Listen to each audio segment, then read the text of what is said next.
Liberia is a constitutional republic with a bicameral National Assembly and a democratically elected president. On June 28, the country conducted a by-election to fill a vacant Senate seat. Observers deemed the election free and fair.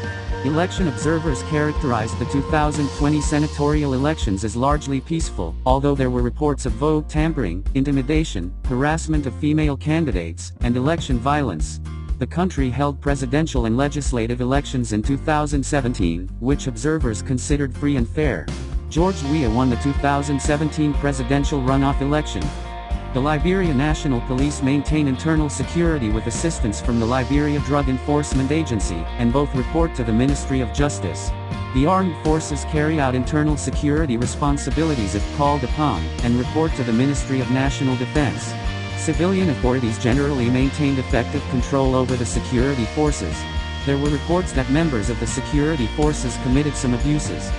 Significant human rights issues included credible reports of unlawful or arbitrary killings, including extrajudicial killings, cruel, inhuman, or degrading treatment or punishment by the government, harsh and life-threatening prison conditions, arbitrary arrest or detention, serious problems with the independence of the judiciary, serious restrictions on freedom of expression and media, including violence and threats of violence against journalists, serious government corruption, lack of investigation and accountability for gender-based violence, including child, early, and forced marriage, and female genital mutilation cutting, crimes involving violence or threats of violence targeting lesbian, gay, bisexual, transgender, queer, and intersex persons, the existence and enforcement of laws criminalizing consensual same-sex sexual conduct between adults, and the outlawing of independent trade unions or significant restrictions on workers' freedom of association.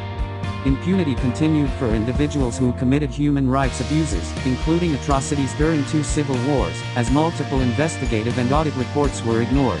The government made intermittent but limited attempts to investigate and prosecute officials accused of abuses during the year, whether in the security forces or elsewhere in the